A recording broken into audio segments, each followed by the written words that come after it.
বন্ধুরা আমরা একটা ভ্যানিটি ব্যাগ হোক বা পার্স ব্যাগ হোক নিয়ে কিন্তু আমরা ঘুরতে বেরোই। ঘুরতে যখনই বেরোবে এই পার্সের মধ্যে হোক বা ভ্যানিটি ব্যাগের মধ্যে হোক আমরা কিন্তু অনেকেই অনেক কিছুই রাখি। তার জন্য যখনই তোমরা যেই কাজের জন্য যাচ্ছ, যেহেতু পয়সা নিয়ে যাচ্ছি আমরা, অনেক কিছু নিয়ে যাচ্ছি, তোমরা কি করবে, এই পার্সের মধ্যে এরকম এলাইচি আছে, 5টা এলাইচি আর 5টা লবঙ্গ এই ব্যাগের হোক বা পার্সে হোক যে কোনো মধ্যে হোক রেখে দেবে। যদি বলো কেন রেখে দেবে, এটা হচ্ছে তোমরা শুক্রকে মজবুত করে, আর হচ্ছে তোমাদের রাহুকে মনে করো কোনো রকম নেগেটিভিটি ছড়াতে দেয় না, আর খুব ভালো একটা ফল পাওয়া যায়। আর যেই কাজেই যাচ্ছ একটা শুভ, আর যেহেতু নেগেটিভিটির বাস কোনো যেন আমাদের টাকা পয়সার নেগেটিভিটি যেন না হয় বা কোনো কারোর কুনজর যেন না থাকে, এটার জন্য ভিডিওটা ভালো লাগলে বন্ধুরা, আমরা যখন দেখবে সেজে গুজে, সে কালো হোক, আমি ফর্সা হোক বলবো না, আমরা যখন খুব সেজে গুজে যখন কোথাও ঘুরতে যাই তখন দেখবে বাড়িতে আসার পরে একটুখানি গাটা গোলাচ্ছে, ম্যাচ ম্যাচ করছে, মাথাটা যন্ত্রণা করছে, একটু শরীরটা কেমন লাগছে। এটা কি হচ্ছে, মানুষ যে আমাদের দিকে তাকাচ্ছে, একটা নজর আছে না, সেই নজরটার জন্য।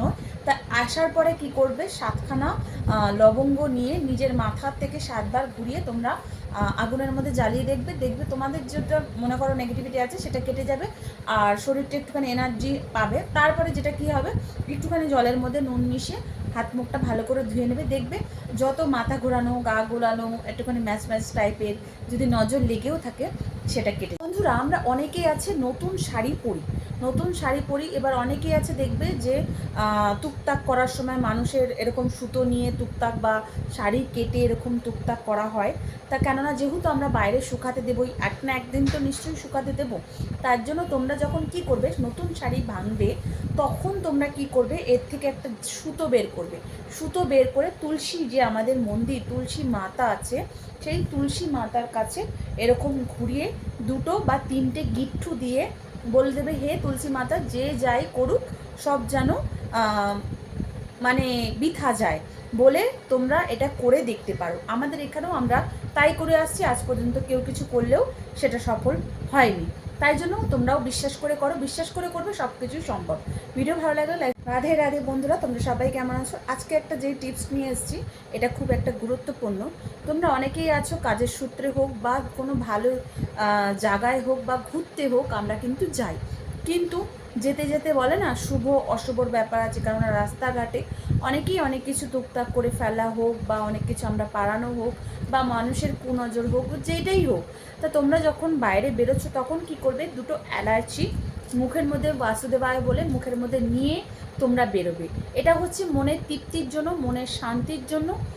আপদ বিপদ যা কিছুই হোক, এটা শুভ। এলাচি হচ্ছে আমাদের শুভ, তার জন্য যেই কাজেই যাচ্ছি আমরা সেটা সফল হয়ে ফিরবো বা শুভ হবে। আমরা ভালোই ভালোই যাচ্ছি, ভালোই ভালোই বাড়িতে ফিরে আসবো, একটা বিশ্বাস করে দেখতে পারো। ভিডিওটা ভালো। আমরা অনেকেই আছি যে তিলক পরাই ভগবানকে, সিঁদুর হোক চন্দন হোক, কিন্তু যখনই ভগবানকে তিলক পরাবেন তখন চন্দন নেবেন, আপনি যেই বাটা চন্দনই নেন বা গুঁড়ো চন্দনই নেন।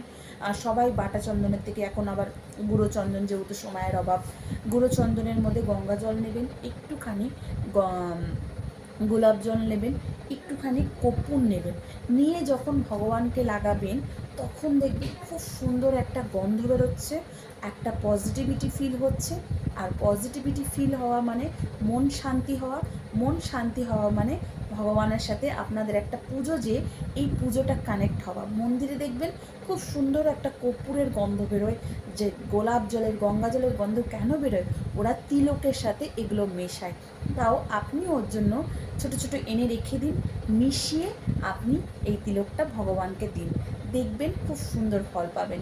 ভিডিও ভালো। আমরা কিন্তু ঠাকুরকে অনেকেই সাজাই, কেউ আছে চন্দন দিয়ে সাজায়, কেউ আছে সিঁদুর দিয়ে সাজায়, কেউ আছে তিলক দিয়ে সাজায়।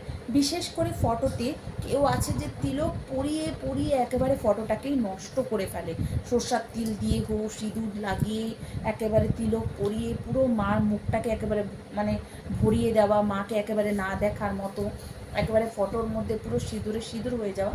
আজকে আমি যেই কাজটা বলবো আপনারা যদি করেন, দেখতেও সুন্দর লাগবে, আপনাদের ফটোটাও, মার ফটোটাও নষ্ট হবে না, বা কোনো দাগ ছোপ থাকবে না। যেটা হচ্ছে আপনারা ফটো গঙ্গা জল দিয়ে, যেটা এর আগে ভিডিও বলেছি আমি ঠাকুরকে কী দিয়ে মোছা উচিত, ওইটা দিয়ে মুছবেন।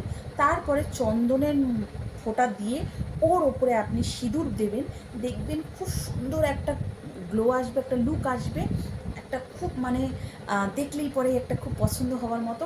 আর যখনই মুছবেন ওটা চলে যাবে, আর কোনো দাগ। বন্ধুরা, আমরা এই যে এই মুক্তোটা যে আংটি পরি, অনেকেই আছে যে বলে মুক্তোর আংটি পরলে মাথা ঠান্ডা হয়, অনেকে আছে বলে মুক্তোর আংটি পরা ভালো শরীরের পক্ষে, অনেকে আছে যে মুক্তোর আংটি মনে করো রাশি হিসাবে পরে।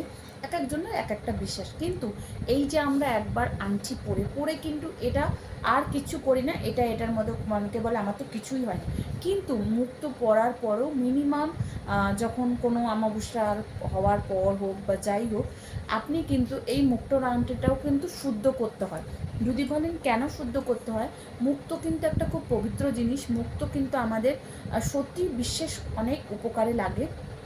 তাই জন্য বিশেষ করে কিছু দিন পর বা কিছু মাস পর মুক্তো কিন্তু পঞ্চামৃতম দিয়ে একটুখানি শুদ্ধ করে গঙ্গা জলে ধুয়ে আপনি কিন্তু ওম বাসুদেবায় নমঃ বা আপনি যেই ঠাকুরকেই বিশ্বাস করেন বলে আপনি যে আঙ্গুলে পড়া সেই আঙ্গুলে ধারণ করতে পারেন। বন্ধুরা, এর আগে আমি একটা ভিডিও ছেড়েছিলাম যে পুজো লক্ষ্মী ধনলক্ষ্মী কোন লক্ষ্মীটা দোকানে রাখা যাবে, সেটার মধ্যে আমি বলছি পুজো লক্ষ্মী বাড়িতে রাখবেন, আর যারা দোকান ব্যবসা যে কোনো করছেন ওটা ধনলক্ষ্মী আপনারা দোকানে রাখবেন। কিন্তু ধনলক্ষ্মীর মধ্যেও দু রকমের আছে লক্ষ্মী ঠাকুরের। একটা হচ্ছে পা ভেতরে গুটিয়ে বসে আছে যেরকম আমি ভিডিওতে দেখাচ্ছি, আর একটা হচ্ছে ডান পা বাইরে দিয়ে রয়েছে। যারা ব্যবসা করেন বা ঘরেও রাখতে পারেন, ঘরে রাখতে পারবেন না এটা কোনো ব্যাপার না, ঘরেও রাখতে পারেন, কিন্তু ব্যবসার জায়গায় কিন্তু ধনলক্ষ্মীটাই মেন চলে। যেহেতু মনে করুন আমাদের ধনলক্ষ্মী হচ্ছে আমাদের পয়সার দেবী, যেহেতু আমাদের ব্যবসার জায়গায় পয়সার অ্যাট্রাকশনটা বেশি দরকার, তার জন্য পা যেটা ডান পা, বিশেষ করে ডান পা যেটা বাইরে দিয়ে রয়েছে আপনারা দেখতে পাচ্ছেন, এই মনে করুন ফটোটা যদি মাকে লাগিয়ে আপনারা যদি নিত্য পুজো করতে পারেন দোকানে ফুল মালা দিয়ে যাই হোক আপনার যেটুখানি সামর্থ্য দিয়ে, নিশ্চয়ই আপনাদের দোকানে কৃপা হবে। এটা আমরাও রেখেছি। আপনাদের যদি খুব কষ্ট চলছে জীবনে, খুব দরিদ্রতা চলছে, যা কিছুই করছেন কোনো ফলই পাচ্ছেন না, আমার জীবনেও ঘটেছে। কিন্তু আমাকে যখন ব্রাহ্মণ বলেছে আমি এই কাজটা করেছি, সত্যি কথা বিশ্বাস করুন আমার বিশাল উপকার হয়েছে। তাই আজকে মনে হলো আপনাদের সাথে সেটা শেয়ার করি। সেটা হচ্ছে মিনিমাম 11 শনিবার আপনি যদি মনে করুন 1 ঘটি দুধ নেবেন, দুধের মধ্যে কালো তিল নেবেন, কালো তিল নিয়ে আপনি যে আমাদের বটগাছ আছে আমরা যেটা ভগবান মনে করি, সেই বটগাছের নিচে আপনি ওম বাসুদেবায়ন বলে ওই দুধটা ঢেলে দিয়ে একটা ঘিয়ের প্রদীপ জ্বালিয়ে আসবেন।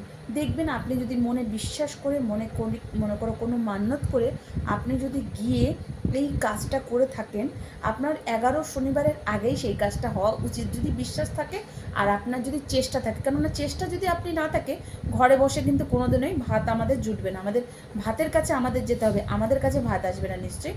তার জন্য বিশ্বাস করে করুন, ফল নিশ্চয়। বিশেষ করুন, এটা বেশিরভাগ হচ্ছে মেয়ে ছেলেদের কাছে এই ভিডিওটা আমি বলছি।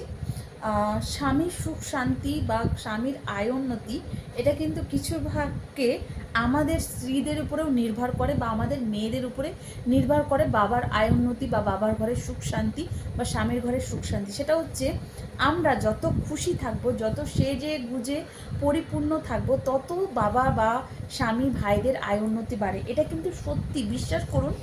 আমিও এরকম আগে বিয়ের পর হোক বা বিয়ের আগে একটুখানি এরকম থাকার পরে তারপর আমাকে একজন বলার পর আমি দেখবেন প্রত্যেকটা ভিডিওই আমি কিন্তু খুব একটু পরিপাটি হয়েই থাকতে ভালোবাসি। তার জন্য সবসময় যতটুকু পারবেন, আমি বলছি না যে একেবারে বেনারসি শাড়ি পরে আপনি বসে থাকবেন, কিন্তু যতটা পারবেন পরিপাটি হয়ে একেবারে নিজেকে একটু গুছিয়ে রাখবেন, আর সবসময় একটু হাসি খুশি থাকার চেষ্টা করবেন। আপনি যদি হাসি খুশি থাকবেন, বাবা ভাই বা স্বামীরাও হাসি খুশি থাকবে। নিজের করে দেখুন, নিশ্চয়ই ভালো উপকার।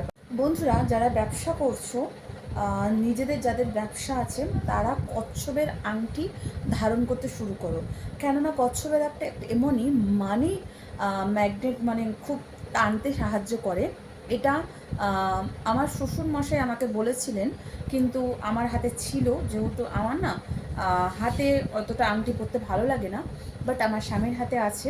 কিন্তু যখন কচ্ছপের আংটি পরবেন তখন হচ্ছে রূপোর পরবেন, সোনার পরবেন না, রূপোরই পরবেন কচ্ছপের আংটি। অনেকে চায় যে সোনার পরতে, কিন্তু না, রূপোরই পরবেন। রূপো কিন্তু আমাদের মনে করেন শুক্রদেবকে খুব একটা প্রিয় রূপো, তাই জন্য আপনি শুক্রদেবকে খুশি করতে গেলে রূপোর জিনিস সবসময় পরবেন।